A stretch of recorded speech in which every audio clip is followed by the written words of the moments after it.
On today's episode of Locked On Canadiens, Montreal is back at practice and we're throwing the lines in the blender.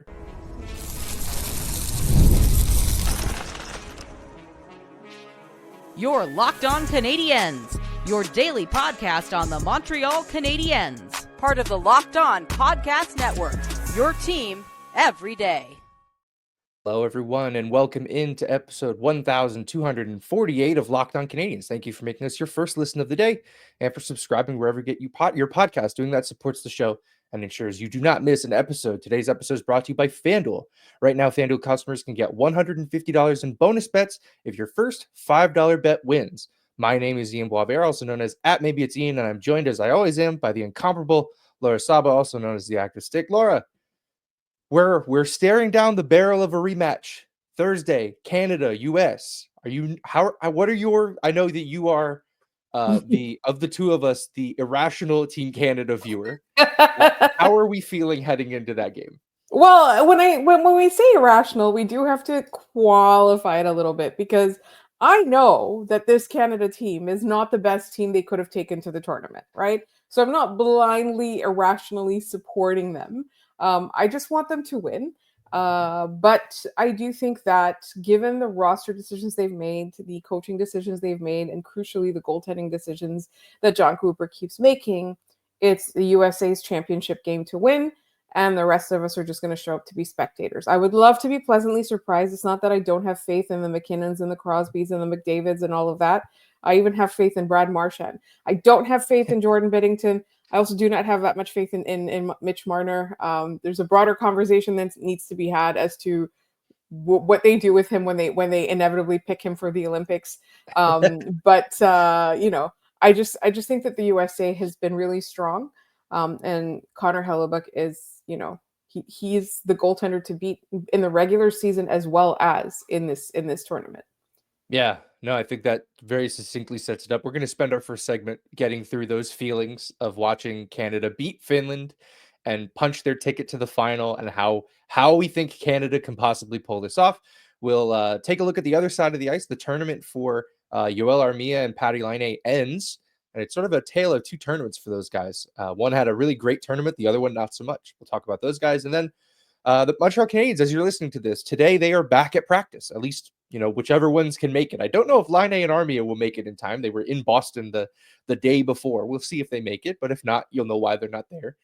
We're going to try to figure out if we want to mess around with some of the lines and try to do something fun, knowing that, the playoffs are out of reach for the Montreal Canadiens, but it doesn't mean you should be done trying things. So we'll take a look at some new lines and pairings for the Canadiens. But let's head back to that USA-Canada matchup that is looming. It's going to loom for the next few days. It doesn't get played out until Thursday night in Boston.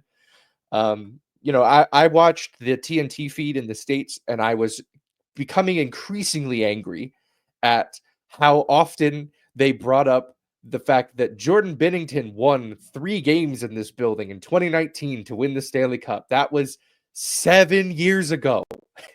That was the whole reason he was invited. That was the whole reason he was invited. And I think, that doesn't mean that it's not like a one and done. Like, how many goaltenders have we seen having incredible years and then they turn into a sieve for the other 13 years of their NHL career, right? Yeah. I don't think that was a good enough reason to take him, particularly since that time, since that season, there are, I think, 13 goalies with better stats than he has had overall average, right? Like, if you take people who have played, I think, at least one season or whatever. So I just, it's not just the fact that they invited him to the tournament, it's the fact that they insist on playing him and defending him. And John Cooper said this gives Canada a chance to win. And all of us were scratching our heads saying, what does that even mean, right? And again, I don't want to say nothing against Jordan Binnington because I don't like him. I don't like him. But also he's not a likable guy. He's not a likable guy. But he is also not the best goaltender you can bring to this tournament or any, Team Canada tournament, unless 5 of them die. You could argue that he's not even the best goalie they have now. Yeah. Aiden Hill's sitting there what am I, chopped liver? Why am I not getting played? Right. And technically, Samuel Montembeault's stats are better. I know we saw a couple of stinkers from Samuel Montembeault before the tournament. As Habs fans, we have a little bit of an inside track on that. But his stats are better than Jordan Binnington's as well. Yeah. I mean, The one I know people keep going back to Logan Thompson as like, well, you should have brought him. I'll read you some stats for another goalie. 910, 257, a shutout. Let's see. How many wins? 11 wins, 6 losses, 1 overtime loss. Do you know who that goalie is? Is it like someone like Joey Decord or something? We did the Joey Decord thing yesterday. This is Marc-Andre Fleury. Are you serious? Last I checked, very Canadian. They could have brought Marc-Andre Fleury, and it would have been awesome. He would have been a so vibes great. guy. Yeah. The vibes around Marc-Andre Fleury are always great. Yeah. He's in his swan song. We know this is it for him. He's retiring at the end of this year. Give him one last shot at that. He gets to go win something again with Sid. Come on, that should have been a tap-in, and I don't get it. Honestly, Ian, I'm just remembering that over the weekend, somebody else brought that up as well and literally used the words, bring Marc-Andre Fleury as the president of vibes. Yeah, literally. That's correct. And he's a good goalie. He's a better goalie than Jordan Binnington. This is the problem. I'm really struggling with this. Like, and you know, Canada had a big lead in that game, and then Binnington gave one up that was just, man, you can't give that one up. It goes right through him. Yeah. After that, like the others that went in, okay, one of them's a scramble in front of the net, still goes right through him because he loses his stick and he doesn't know where his net is. And then the first Granlund one, he gets beat up high. It was a really good shot, for being honest. But like, come on, like the what? It's not the saves that he makes that should keep him in the net. It's the goals that he allows that should kick him out of it. Yes. And I think that's very, very true. Just because he makes 3 clutch saves does not necessarily mean that he can save your entire tournament. The thing that I realized about John Cooper is that he has like this Mike Babcock-like syndrome. And I think Joel Quenneville was kind of like that as well, which they had other issues, off-ice issues as well that do have to come into play. But John Cooper has become the kind of coach who believes in he's high on his own supply, right? He's stubborn to the point where he thinks that he knows better than every other person. The comments that he made about Jordan Binnington, both after the last game and before this game when he chose to play him, right? It feels like he thinks that he knows best, and he simply doesn't. We talked yesterday about how the game has evolved past him. And I think that that's something that Team Canada really does need to take into consideration. And particularly, Team Canada does need to take a long, hard look at their goaltending overall and make a decision that's less based on gut or world championships or other made-up reasons. Whatever. Like, I know you keep laughing when you say that, but that's literally a reason, right? Yeah. No, I feel like we're gonna watch, the Americans win on Thursday. They're going to score 1 billion goals, and every time we're just going to shake our fists and go, Worlds. Someone needs to go to Worlds so these guys feel better about who they're picking. Let's move on to another player that you mentioned right off the rip, because I think it's an important conversation. And hey, we get to dunk on a Toronto Maple Leaf in the same breath. It's kind of worth it. Mitch Marner. Yes. The only moment so far in this tournament where it felt like he was the right choice to have on this team was that overtime goal. Was the overtime goal. And I point that one out because 3-on-3 is not hockey. Like, we've talked about that. That's a consistent point of view for me, is that's not hockey. It's not what's going to decide games when they matter. And outside of that moment, he has been awful. He's been so bad. He's never beating the shrinks under the lights allegations. Never. He's not. And some team is going to back up the truck for him this summer. I don't know who it's going to be. If it's Montreal, I'm going to lose my mind. That's an incredible mistake. This guy cannot play when the moment matters. Right. I don't think it's Toronto Maple Leafs loser vibes, to be honest, because that in itself is a separate entity. The Toronto Maple Leafs loser vibes, that permeate the organization, that would be there whether or not Mitch Marner was there. I just think that with Mitch Marner, we all know he's a massive defensive liability, and usually that doesn't matter. That simply does not matter because of the way Toronto plays, right? And because of who he plays with, right? You separate those two or put them against each other, all of a sudden it becomes really clear that Austin Matthews is much better than we give him credit for. And we give him a lot of credit as much as we hate him. But so, the thing is, yes, Marner has this incredible skill, but he's not a well-rounded player at all. And he comes with that pedigree that's going to make Team Canada choose him. And I simply do not think that it is the wisest decision because he has absolutely no defensive sense whatsoever. Yeah, he's a very one-dimensional player. Yeah. I was surprised he shot that puck in overtime because he's not really a goal scorer. There you go. I just look, a player with as many points as he has, you kind of have to bring him to a tournament like this. I get it, but they stuck with him and McDavid for way too long, and it just didn't work. And the second they got McDavid away from Marner and they put him with Braden Point, there you go. Perfect. Immediately, it was great. Like I just, it's very funny to me that we keep seeing Mitch Marner in these moments. We will see him in these moments in April, and we're going to see the same guy. Everyone points to the last season when Marner in that Florida series was like the only player really going. It's like, yeah, but the series was over before that happened. The series was done. They were getting their butts kicked. It was done, and he scored a bunch of garbage time points. So, that is what it is. We have to move on from Team Canada here. We're going to talk about them more this week. I just know it, whether or not you're taking a victory lap on Friday's show or we are wallowing in sadness. But we have to move on to the Finns from the Habs and Patrik Laine and Joel Armia and talk about their tournaments, and we'll get into that in just a minute. In sports, having a winning strategy is everything. It's how the best teams make it to the Super Bowl, the World Series, the Olympics, the Four Nations face-off. It's how the best players get there. The same goes for life. Having a strategy like life insurance from SelectQuote can protect your financial legacy and keep your family's future secure. SelectQuote makes it easy to find the perfect life insurance policy. As one of America's leading insurance brokers with nearly 40 years of experience, they've helped over 2 million customers find $700 billion in coverage since 1985. What sets SelectQuote apart is their personal touch. Unlike other brokers that offer one-size-fits-all policies, their licensed agents tailor coverage to fit your unique needs.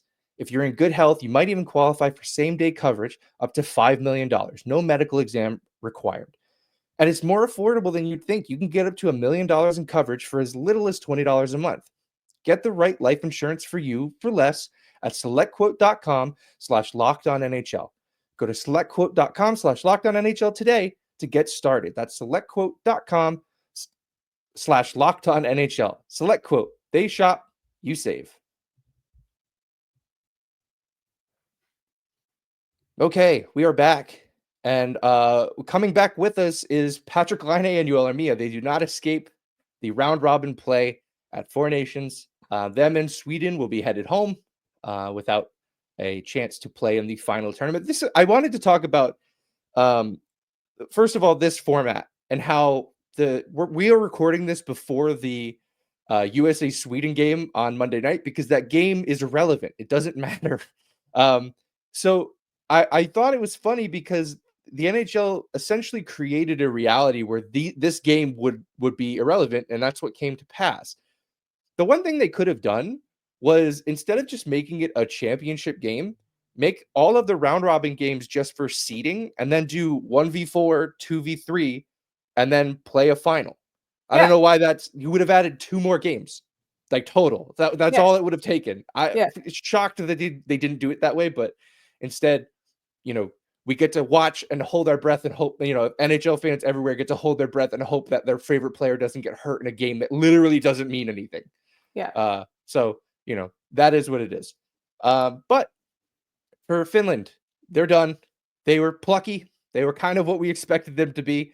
At times they looked dangerous, but I think ultimately they couldn't overcome a lot of the losses that they had. Losing Miro Heiskanen, they were running a 5-man power play every time they were on the ice. When they had the goalie pulled, they were running 6 forwards. They were running 2 forward lines on the ice at the same time. That's really funny. Before we get into the Canadiens players on Team Finland here, what is this team's legacy for you moving forward? Like, is this how you expected Team Finland to look? We kind of knew they'd be not the greatest team in this tournament. Is this sort of what you thought they'd be? Yes, I thought they would be not pesky, because pesky has negative connotations. Like, when you say pesky, I think Sens. Nobody should be like the Sens. I plucky was a good way for you to put it. I like entertaining, like you root for them in your heart, right? Not with your Yeah. head. That's exactly how it was. And they were fun, honestly. Like the one game that I got to attend in person was that Finland-Sweden game. And they were fun. Like both teams were pretty good. Sweden I thought was the far better team, but then I thought Finland was able to pull out a win, right? Like that's kind of what I've gotten used to with watching the Canadiens is when they win, they're able to pull out a win, right? Yep. Against a superior team. It just kind of reminded me of the not quit that the Habs had a few years ago when they got to the Stanley Cup final. Like they did not quit. Unfortunately, they were just outmatched. Yeah. Yeah, I think I thought the power play for Finland was especially disappointing just because they had to put Barkov up at the point, and because he was at the point, you kind of took away a lot of the skill that he has. You just made him into a facilitator, which is he can do perfectly well, but anyway. But that's not his offense. It's not where he should be on that power play. But anyway, let's start with Yoel Armia, who went into this tournament probably feeling pretty good about his game. Him and Jake Evans doing the thing that they do every night. He went into this having scored a couple and pitched in on a couple shorthanded goals in recent memory. He plays a bad game in game 1, takes 2 penalties, scratched for game 2. He comes back into the lineup for game 3, and he only Luosterainen played less. He was the second least utilized player for Team Finland. Should this matter to us at all? Should we be worried about this for Yoel Armia headed into the rest of the season? I don't know, because I don't know that GMs are making the decision about whether or not they want him from that tournament. I think that it does, like, there might be a little bit of a component, but like the Finnish coaching staff is ruthless. We talked about how they benched Arturi Lehkonen, right? Like Marty is a lot more forgiving about mistakes. And the thing is, you can't deny that for most of the season, Yoel Armia and Jake Evans have played so well that they are those quintessential depth guys that you need to win, right?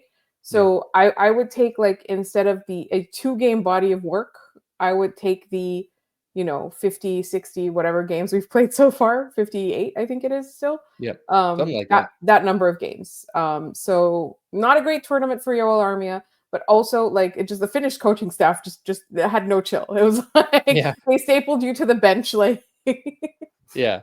On the other side of that, though, like if Patrik Laine had the tournament that Yoel Armia had, we're probably sounding alarm bells. Yes. We're probably saying, "Oh no, this is bad news." Yeah. Instead, Laine picks up 3 points, all assists, so point per game. They played 3 games. He's got 3 points. Only Granlund had more for Finland with 4. He was a +1 over those 3 games, which is not something Patrik Laine does all that often, especially in Montreal, glued to current Green Jacket leader Kirby Dach, who's leading the league in the wrong way in minus. I thought it was nice to see that when the net was empty for Finland towards the end, the offense ran through Patrik Laine, which he's the guy, right? He's the guy for Finland. Yes. And he's the guy for Montreal. And if Montreal is in a similar spot, they're doing the same thing. And I thought it was nice to see that not only he got that opportunity, but he made some really smart plays. He took some shots when he had them.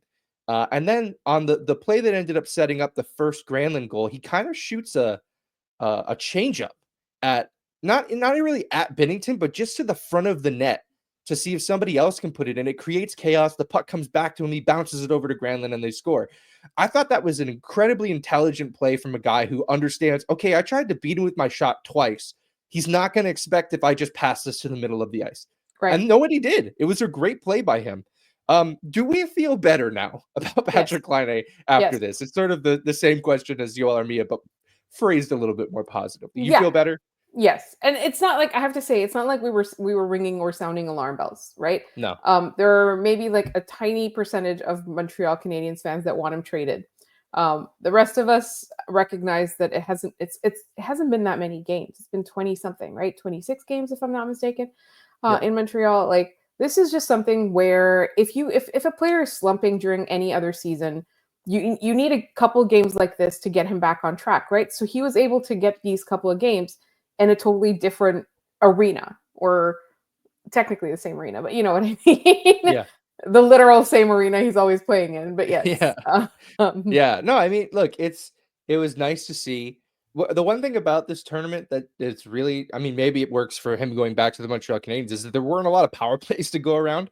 Yeah. In the game, the Finland Canada game, Finland had the only power play in the entire game, and they went 0 for 1. So it wasn't a lot of reps for him to work on that power play, but I think he'll head back into Montreal a little bit.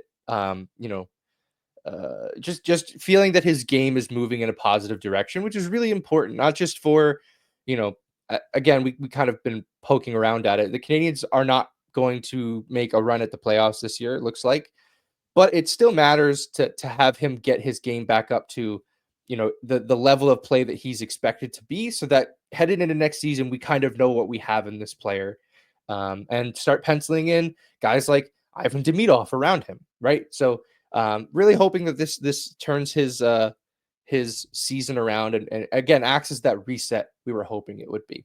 All right, we are going to leave the Four Nations face-off there for now. We will be back with it later this week to break down, how they celebrate the event. I heard they're giving out gold medals, even though there's no bronze and silver. But hey, that's the NHL for you. But we'll leave that there. When we come back, the Canadiens are headed back to practice today, and we're going to put some of the lines in the blender, and we'll do that in just a minute. When the game tips off, the NBA action is just getting started, and there's no better place to get in on it than FanDuel, America's #1 sportsbook. With FanDuel, you can place live bets throughout the game, so even if you miss opening tip-off or you want to bet on a fourth quarter comeback, you can stay in the action. And if you're looking for a bigger payout, you can even combine your live bets into a same-game parlay. I love using FanDuel's live betting feature because it keeps every moment of the game exciting. Whether I'm backing my team for a late game rally or picking a player to hit a clutch three, I never feel like I truly missed my chance. Plus, the app is easy to use, and when you win, you get paid instantly.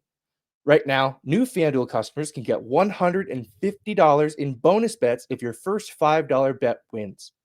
Just visit FanDuel.com to join today. That's FanDuel.com for your shot at $150 in bonus bets if your first bet wins. Make every moment more with FanDuel, the official sports betting partner of the NBA. All right, Laura, we've done this song and dance a bunch when it comes to Marty St. Louis. And usually, when we talk about what we expect the lines or the defensive pairings to look like, we have two buckets.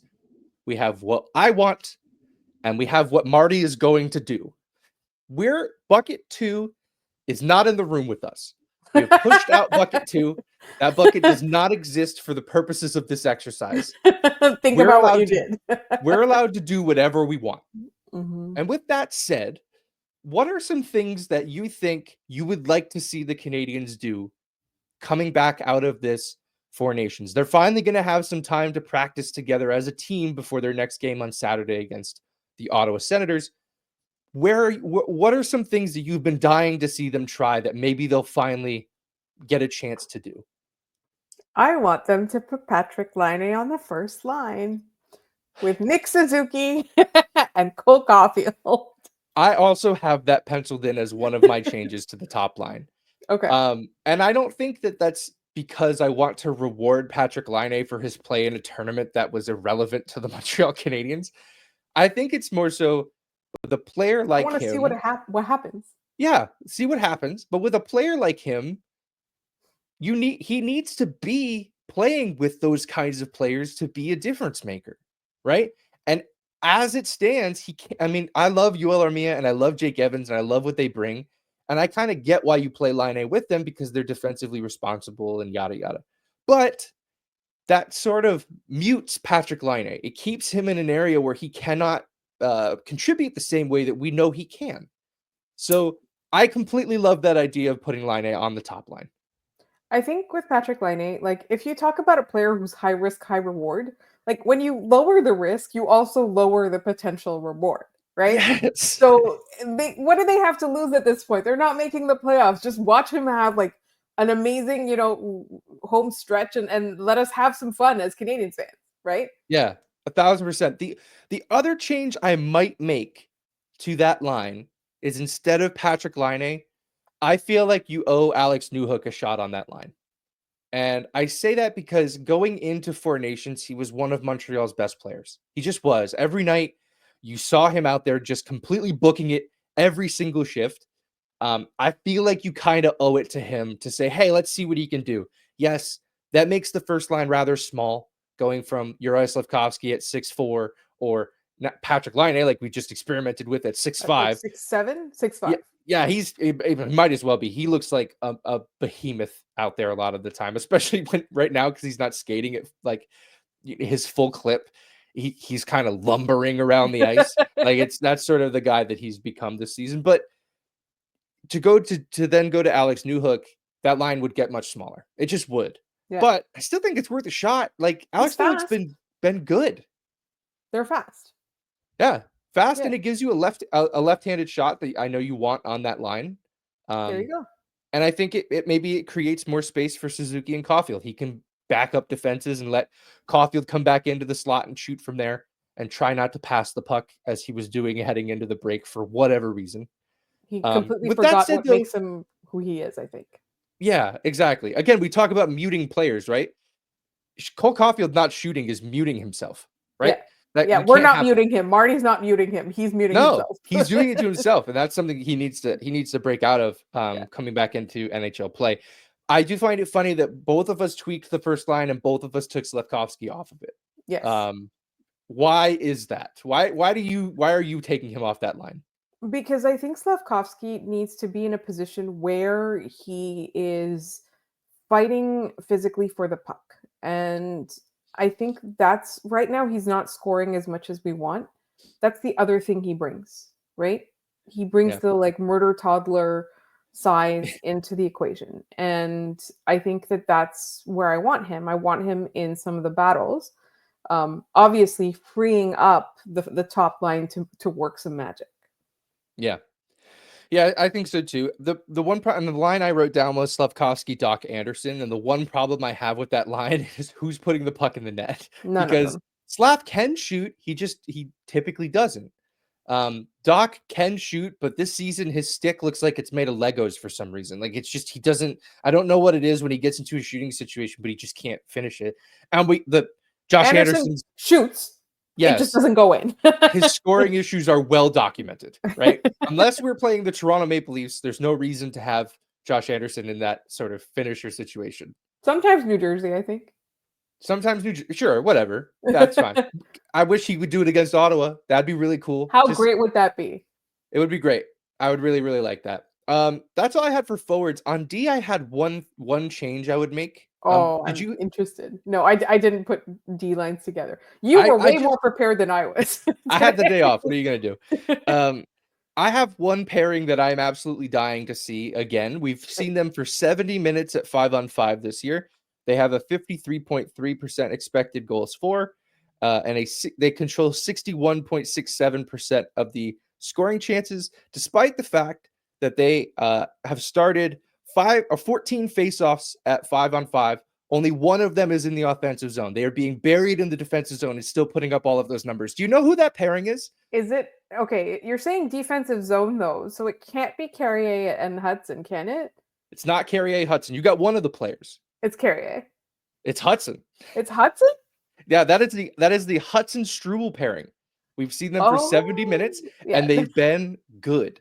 We saw them for 70 minutes and we laughed. Yeah. And we said, what is Marty doing? And it turns out they were good. He might have cooked on that line. I fear we have to hand it to him that pair is actually quite good. And I think it makes a lot of sense, right? It's two dudes who do very different things.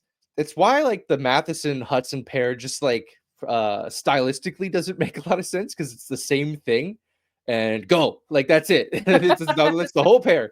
But with Struble and Hudson, like Struble's role becomes very simplified, which I know they want him to do. They want him to simplify his game and play the way he knows how to. And I think making him the stay-at-home defenseman who's going to beat guys up along the boards and in front of the net while Hudson is out doing Lane Hudson things, it's easy to see how that makes sense. Yeah. I really hope they go back to this. Again, the bucket that is what Marty will do is outside of the room. But this is something we know Marty has done. We have seen this pair quite a bit. So let's see if they decide to make any changes there. Anything else you'd tweak to the Canadiens lineup?